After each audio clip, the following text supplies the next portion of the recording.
Hello, this is Lori with Pixie Dust Designs. This is the start of a tutorial on how to make a fabric basket. You are looking at one of the ones I have done. So I am going to give you the supply list today. So in order to get to this finished product right here, you are going to need clothesline.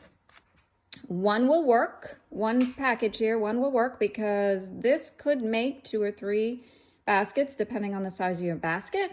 Just make sure it has polypropylene in it. It gives it a little bit more sturdier basket and easier to work with. And once you start climbing up the sides to round your basket, it kind of keeps its shape. It doesn't go floppy on you.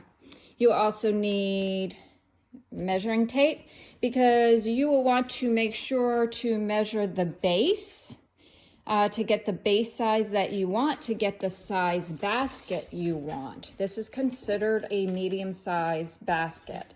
You will also need a glue stick. My preference and recommendation is Scotch Create glue stick. It has to be acid free.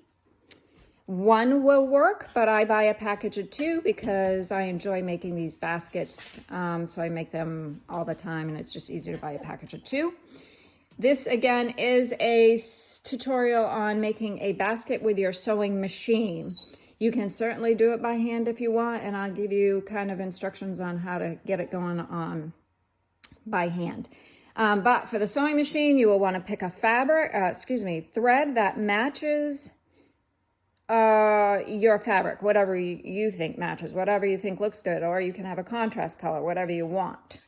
On this paisley one, I did pick black, so you can hardly see the stitch unless you get right up on it. Then you are going to need about 1.5 yards of fabric. I usually go 1.5 yards, so I have leftover. I never want to run out and have to stop midstream.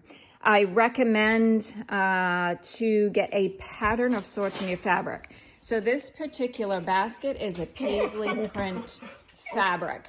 I wish I had some left over to show you what it looked like before I wrapped the clothesline. Regardless, I may use this one. I think this fabric right here would make a fabulous basket.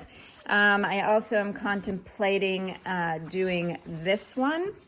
But I can tell you these could even work. These variations of fabric color, again, I wouldn't recommend a solid color. So you'll need that. You will also need, for you sewers, with your sewing machine, you will need a cutting board and a measuring ruler. And actually, even if you don't have a sewing machine and you're going to do by hand, you still need something to be able to cut the fabric. You're going to be cutting the fabric. So you'll need your fabric cutters and a pair of scissors.